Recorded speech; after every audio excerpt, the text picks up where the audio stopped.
আসসালামু আলাইকুম রহমতুল্লাহি ওবরাকাতুহু। সম্মানিত দর্শক, ইরান, আমেরিকা, ইসরায়েলের যে ত্রিমুখী লড়াই, এটি এখন প্রেসিডেন্ট ডোনাল্ড ট্রাম্পের মাথা খারাপ করে দিয়েছে। নেতানিয়াহু কোথায় আছেন আমরা জানি না। তিনি কি অসুস্থ, আহত, নাকি তিনিও ইমাম আলী খামেনির মতো ইন্তেকাল করেছেন বা জাহান্নামে গিয়েছেন আমরা জানি না। পুরো মধ্যপ্রাচ্যের রাজনীতি থরথর করে কাঁপছে। আকাশে আগুনের হলকা, কোন জায়গাতে কখন কিভাবে যে ইরানের মিসাইল আঘাত হানে বলা যাচ্ছে না। ইরান যেভাবে আক্রমণ করছে, অবস্থা দৃষ্টি মনে হচ্ছে যে তারা নিজেদের যে রাগ এবং ক্রোধ, এটার সর্বোচ্চ তারা এই যুদ্ধের ময়দানে দেখাচ্ছে। গত 50 বছরের অবিরত প্রস্তুতি, গত 50 বছরের ক্রোধ, রাগ, এবং তারা যে প্রক্সি গ্রুপগুলো তৈরি করে রেখেছে মিডল ইস্টে, এখন তাদের সকলের জন্য জীবন মরণ সমস্যা। ইরান যদি না থাকে, হিজবুল্লাহ থাকবে না। ইরান যদি না থাকে, হুতি থাকবে না। ইরান যদি না থাকে, তাহলে হামাস থাকবে না।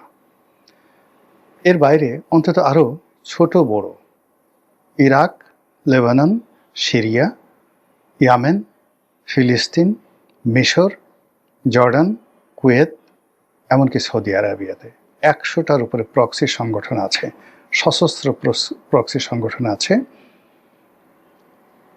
ইরানের, যারা দ্বিধার্সে ফটাফট করে যে কোনো জায়গাটা অকারেজ ঘটিয়ে হাজার হাজার মানুষকে গুলি করতে পারে। তাদের কাছে machine gun, sub machine gun এবং একই সঙ্গে বহনযোগ্য যে সকল মারণাস্ত্র রয়েছে, যা দিয়ে তারা হেলিকপ্টার পর্যন্ত ভূপাতিত করতে পারে।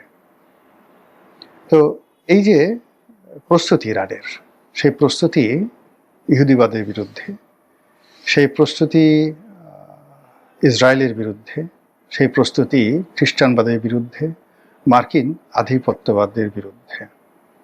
এই চূড়ান্ত পর্যায়ে তারা এখন প্রায় বলা হয়ে থাকে তারা পারমাণবিক বোমা বানানোর পর্যায়ে পৌঁছে গেছে। এই যুদ্ধের পরে বেশ কয়েকটি বিস্ফোরণ হয়েছে, পুরো ইরান জুড়ে কম্পন তৈরি হয়েছে। সবাই বলার চেষ্টা করছে যে ইরান হয়তো পরমাণু বোমার বিস্ফোরণ ঘটিয়েছে। ঘটনা যদি সত্য হয়, তাহলে পুরো মধ্যপ্রাচ্যের যে রাজনীতির কোর্স অফ অ্যাকশন, এটি পরিবর্তন হয়ে যাবে।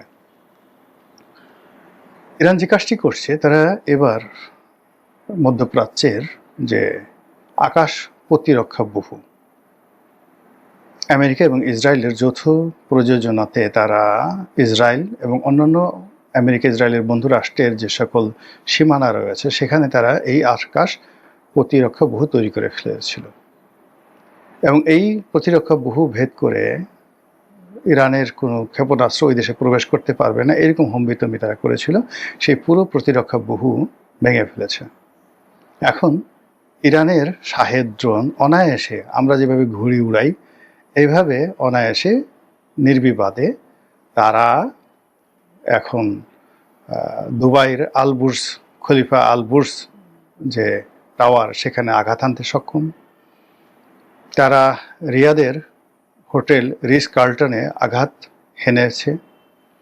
তারা সৌদি আরামকো তেল কোম্পানিতে আঘাত হেনেছে। এইভাবে আমেরিকার 17টি যে বেজ আছে ইরানকে কেন্দ্র করে, সব কিছু তছনছ করে দিয়েছে। এবং তাদের যে আক্রমণ, আমেরিকা এবং ইসরায়েল যে আক্রমণ, সেটা তারা যেভাবে ইরানের উপর বাড়িয়েছে, একই গতিতে ইরানও বাড়িয়ে দিয়েছে। মধ্য থেকে ইরান যে কাজটি করেছে, তাদের কৌশলগত যে পোতাশ্রয় রয়েছে হরমুজ প্রণালী, এটা বন্ধ করে দেওয়ার কারণে পুরো তেলের বাজার, সারা পৃথিবীতে পেট্রোলিয়ামের বাজার মানে লাগামহীন হয়ে গেছে। এবং এই যুদ্ধ যদি 1 মাস চলে, হরমুজ প্রণালী যদি মাত্র 1 মাস বন্ধ থাকে, আপনি নির্ঘাত ধরে নেন তেলের মূল্য এখন যা আছে বাংলাদেশে বা পৃথিবীতে, এটা 3 গুণ হয়ে যাবে, জাস্ট 3 টাইমস। শুধু তাই নয়, অন্যান্য যে সকল কেমিক্যাল রয়েছে, পেট্রোলিয়াম বাই প্রোডাক্ট রয়েছে, মানে পেট্রোলিয়াম থেকে যেগুলো তৈরি হয়, যেমন পিভিসি প্লাস্টিকের যে রেজিনগুলো তৈরি হয়, এলএনজি তৈরি হয়। তো এই যে এলএনজি তারপর শেষে ফার্নেস অয়েল তৈরি হয়। এই জিনিসগুলো হাহাকার লেগে যাবে সারা দুনিয়াতে। সারা দুনিয়াতে মোবিলের ঘাটতি পড়ে যাবে, মোবিল পাওয়া যাবে না। তো এরকম একটি অবস্থায় আমেরিকা কি করবে? আমেরিকা ইতিমধ্যে যে ক্ষয়ক্ষতি হয়েছে, গত 50 বছরও আমেরিকা সেটা উপার্জন করতে পারেনি।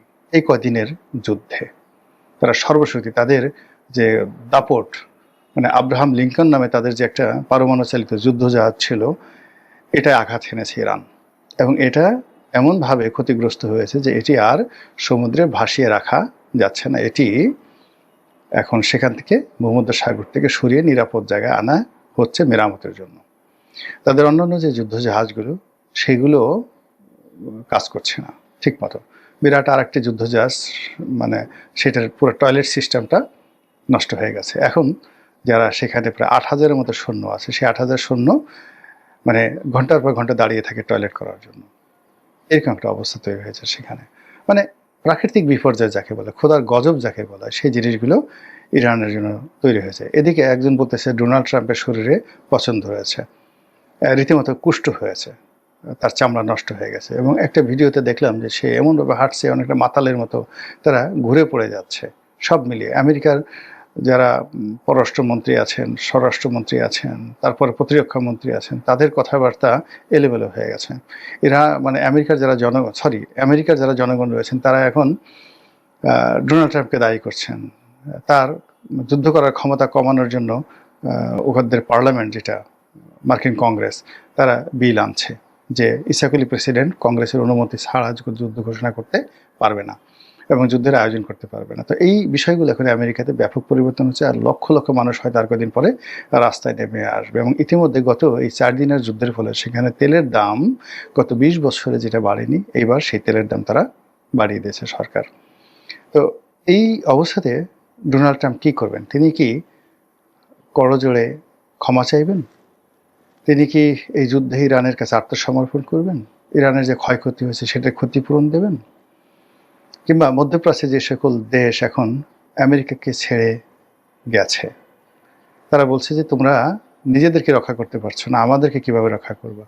আমাদের যে সুখ স্বপ্ন, আমাদের ক্যাবারে ডিস্কো, আমাদের সেই বড় বড় যে বিত্তবিলাস, পেট্রো ডলার দিয়ে আমরা যেগুলো তুলেছি, সারা পৃথিবীর ধনীদেরকে এনে আমরা যে একটা পাপের শহর তৈরি করেছি, যেখানে উন্মুক্ত যৌনতা থেকে শুরু করে সমস্ত অপকর্ম আমরা যেখানে প্রকাশ্যে করি সমুদ্রের তীরে বসে বসে, সেই বালাখানা ইরান ধ্বংস করে দিচ্ছে।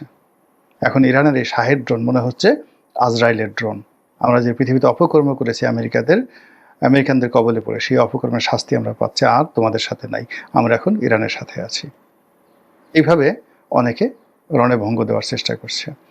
আবার এই যুদ্ধের ফলে যদি ইরান জিতে যায়, তাহলে মধ্যপ্রাচ্যের দেশগুলো ইরানের আনুগত্য করবে, অথবা তারাও এইভাবে পরমাণু যুদ্ধ শুরু করবে এবং একই সঙ্গে নিজেদের সামরিক ভান্ডার তারা শক্তিশালী করার চেষ্টা করবে। পুরো মধ্যপ্রাচ্য শেষ এই যুদ্ধের ফলে। আর অন্যদিকে ডোনাল্ড ট্রাম্প, মানে সে যদি এই যুদ্ধে পরাজিত হয়, তাকে ক্ষমতা হারাতে হবে, নেতানিয়াহুকে ফাঁসিতে চলতে হবে, কাজেই তারাও কিন্তু মরণ কামড় দেবে। এবং এটি ইতিমধ্যে তারা বলে ফেলেছে যে তারা সেখানে স্থল অভিযান চালাবে, যেভাবে ইরাকে তারা সৈন্য সমাবেশ ঘটিয়েছিল। আপনাদের মনে আছে যে তখন প্রায় 4.5 লাখ রিপাবলিকান গার্ড ছিল, দুধর্ষ রিপাবলিকান গার্ড। তো সেই রিপাবলিকান গার্ডদের মোকাবেলা করার জন্য আমেরিকান সৈন্য সেখানে স্থল অভিযান চালিয়েছিল। এই একই স্থল অভিযান তারা ইরানে চালাতে চাচ্ছে। এটা নিয়ে আলোচনা। ইরানে কি স্থল অভিযান চালানো সম্ভব? না, কোনো অবস্থায় চালানো সম্ভব নয়। ইরানের যে অস্ত্র আছে, শস্ত্র আছে, গোলা বারুদ আছে, যে ভূমি আছে, এখানে 10 লাখ কেন 15 লাখ 20 লাখ সৈন্য যদি সমাবেশ করা হয়, ইরানের এই বিশাল ভূখণ্ডে তারা হারিয়ে যাবে, মরুভূমির বালির মধ্যে চাপা পড়ে যাবে। যে পর্বতমালা রয়েছে, জাগ্রেব পর্বতমালা রয়েছে, জাগ্রোস পর্বতমালা রয়েছে, সেই জাগ্রোস পর্বতমালা, সেখানে পৃথিবীর প্রথম ছাগল, মানে যাকে বলা পাহাড়ি ছাগল, আপনি দেখেন ওই যে পাহাড়ে উঠে উঠে লাফায় লাফায় যে পাহাড়ে যে ছাগল উঠে, সেই ছাগলের আদিভূমি এই জাগ্রোস পর্বতমালা।